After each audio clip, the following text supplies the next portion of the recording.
السلام علیکم ورحمۃ اللہ وبرکاتہ۔ محترم سامعین، اللہ تبارک و تعالیٰ نے اپنے فضل و کرم سے مجھے اور آپ کو رمضان کا مقدس مہینہ نصیب فرمایا۔ اس وقت بارش ہو رہی ہے، اللہ پاک کی رحمت متوجہ ہے۔ دعا کریں اللہ پاک اس کرونا بیماری کو، وبا کو بھی جلد از جلد اس دنیا سے ختم فرمائے۔ میں اور آپ روزے سے ہیں اور روزہ اسلام کا تیسرا رکن ہے۔ اللہ تبارک و تعالی خود روزے دار کے روزے کا بدلہ عنایت کرتے ہیں۔ بعض حدیث میں اس کے الفاظ یوں پڑھے گئے وَأَنَا أُجْزَى بِهِ، جس کا ترجمہ ہوتا ہے کہ روزے دار کا بدلہ خود اللہ، میں خود یعنی اللہ۔ جب اتنا عظیم فریضہ ہم ادا کر رہے ہیں تو ہمیں ان باتوں کا خیال کرنا چاہیے جن سے یہ روزہ جیسی عبادت میں خلل واقع ہوتا ہے، روزہ ٹوٹ جاتا ہے۔ پہلے ہم بات کرتے ہیں ان اسباب اور ان چیزوں کا جن کی وجہ سے روزہ ٹوٹتا ہے، قضا بھی لازم اور کفارہ بھی واجب ہوتا ہے۔ وہ چیزیں تین ہیں۔ نمبر ایک کہ جان بوجھ کر روزے کی حالت میں آدمی کچھ کھاتا ہے تو اس کی وجہ سے روزہ ٹوٹتا ہے، قضا بھی لازم، کفارہ بھی دینا پڑے گا۔ نمبر دو، جان بوجھ کر کوئی مشروب پی لیتا ہے تو بھی اس پر کفارہ اور قضا دونوں لازم ہیں۔ نمبر تین، جان بوجھ کر اپنی بیوی سے روزے کی حالت میں جمع کرتا ہے، ہم بستری کرتا ہے تو بھی روزہ ٹوٹ جاتا ہے، قضا بھی رکھنا واجب ہے اور کفارہ بھی دینا پڑے گا۔ روزے کا کفارہ یہ ہے کہ ایک روزہ جان بوجھ کر توڑ دینے کی وجہ سے 2 مہینے مسلسل روزہ رکھنا ہوگا۔ اگر درمیان میں ایک بھی روزہ چھوڑ دیتا ہے تو پھر اثرین اس کو روزے رکھنا پڑیں گے۔ اگر یہ دشوار ہو، مشکل ہو تو 60 مسکینوں کو صدقہ فطر کے برابر، جو کہ 1.25 کلو گیہوں یا اس کی قیمت 60 مسکینوں میں تقسیم کریں، یا ایک ہی مسکین کو 60 دن تک صدقہ فطر کے برابر اناج یا اس کی قیمت دیں۔ یا یہ بھی شکل اپنائی جا سکتی ہے کہ 60 مسکینوں کو صبح اور شام کا کھانا کھلا دے، 2 وقت کا، یا نہیں تو ایک ہی مسکین کو 60 دن تک صبح اور شام کا کھانا کھلا دے۔ یہ رمضان کے روزے کو جان بوجھ کر توڑنے کا کفارہ ہے۔ اس کے علاوہ قضا بھی اس پر رکھنا ضروری ہوتا ہے۔ اب بات کریں گے ان اسباب کا جن کی وجہ سے روزہ ٹوٹتا ہے، صرف قضا لازم ہوتی ہے، کفارہ واجب نہیں ہوتا۔ نمبر 1، آدمی بھول کر کھا پی لیتا ہے، اس کے بعد یہ سمجھ کر کہ میں نے کھا پی لیا ہے، اب ارادتاً وہ کھانا شروع کرتا ہے تو اس کی وجہ سے اس کا روزہ ٹوٹ جاتا ہے۔ نمبر 2، اپنے اختیار سے اگر کوئی منہ بھر کر قے کرتا ہے تو بھی روزہ ٹوٹ جاتا ہے۔ اگر قے منہ بھر کر نہ ہوئی تو بھی روزہ نہیں ٹوٹتا، یا یہ کہ قے خود بخود ہوئی، اپنے اختیار سے اس نے کوشش کر کے قے نہیں کی تھی بلکہ خود بخود قے ہوئی تھی، اگرچہ منہ بھر کر بھی ہو جائے تو بھی روزہ نہیں ٹوٹتا۔ اسی طرح اگر روزے کی حالت میں انجیکشن لگوایا اور وہ دماغ تک یا معدے تک وہ انجیکشن پہنچتا ہے، دوا پہنچتی ہے تو بھی روزہ ٹوٹ جاتا ہے۔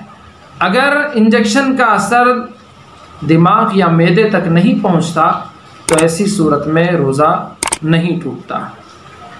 آدمی اگر روزے کی حالت میں بیڑی پیے، سگریٹ پیے یا دھواں لے، لوبان کا، عود کا، اس کو کھینچے حلق میں تو بھی روزہ ٹوٹ جاتا ہے۔ اسی طرح رات سمجھ کر کھا رہا تھا حالانکہ صبح صادق ہو گئی تھی تو اس کا روزہ نہیں ہوتا۔ غروب آفتاب سے پہلے یہ سمجھ کر کہ سورج غروب ہو چکا ہے کھا پی لیتا ہے تو اس کی وجہ سے بھی روزہ ٹوٹ جاتا ہے۔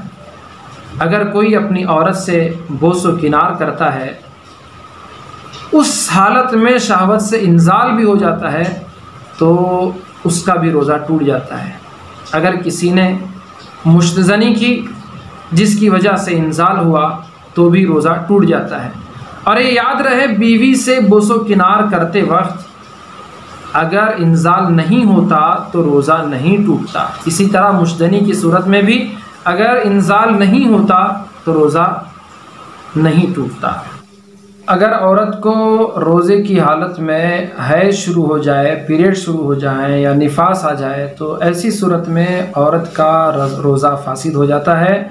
پھر بعد میں اس کی رمضان گزرنے کے بعد جتنے دن حیض کے تھے ان دنوں کے روزوں کی قضا اس عورت پر لازم ہوگی۔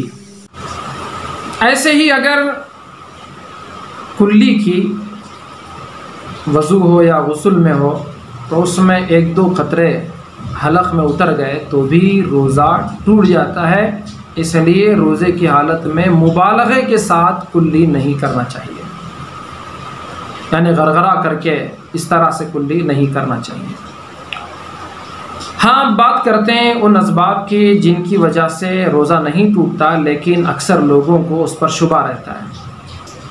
خوشبو لگانے سے روزہ نہیں ٹوٹتا، آنکھوں میں دوا ڈالنے سے یا سرما لگانے سے روزہ نہیں ٹوٹتا، اسی طریقے سے بھول کر کھا پی لینے سے روزہ نہیں ٹوٹتا، انجیکشن لیا جس کا اثر دماغ تک یا معدے تک نہیں پہنچا تو اس سے بھی روزہ نہیں ٹوٹتا، نیل پالش لگانے سے روزہ نہیں ٹوٹتا۔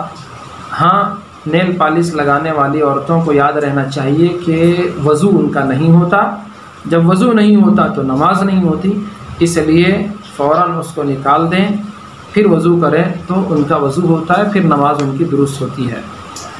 اسی طرح لوگ پوچھتے ہیں کہ رمضان کے روزے کی حالت میں کیا داڑھی منڈانا جائز ہے؟ ہماری بات یہ ہے کہ کیا غیر رمضان میں داڑھی منڈانا جائز تھا؟ تب بھی جائز نہیں، اب بھی جائز نہیں، لیکن مسئلہ یہ ہے کہ روزے کی حالت میں داڑھی شیو کرنے سے روزہ تو نہیں ٹوٹتا، لیکن داڑھی منڈانے کا جو گناہ ہے وہ گناہ تو ضرور لازم آتا ہے۔ اس لیے جو یہ حرکت کرتے ہیں ان کو چاہیے کہ وہ توبہ کریں۔ ایسی عظیم سنت جو تمام انبیاء، صحابہ اور تمام بزرگان دین اولیاء نے جس سنت کو اپنایا، ایسی عظیم سنت کو ترک کرنے کا گناہ تو یقیناً لازم آئے گا۔ روزے کی حالت میں مسواک کرنے سے روزہ نہیں ٹوٹتا، اسی طرح سادہ برش کرنے سے بھی روزہ نہیں ٹوٹتا۔ ہاں، پیسٹ لگا کر برش کرنے کے سلسلے میں علماء نے فرمایا کہ یہ مکروہ ہے، ہو سکتا ہے کہ پیسٹ کے ذرات اندر داخل ہو جائیں اور اس کی وجہ سے روزہ ٹوٹ بھی جائے، اور روزے دار آدمی سوئے نیند کی حالت میں احتلام ہو جائے تو اس کی وجہ سے بھی اس کا روزہ نہیں ٹوٹتا۔ خے کیا، خود بخود خے ہوئی، چاہے منہ بھر کر ہو تو بھی روزہ نہیں ٹوٹتا، اور اگر اپنے ارادے سے اختیار سے خے کیا وہ بھی منہ بھر کر نہ ہوئی تو بھی روزہ نہیں ٹوٹتا۔ بہرحال یہ چند باتیں تھیں جو اس وقت روزے کی مناسبت سے آپ کے گوش گزار کرنا ضروری تھا۔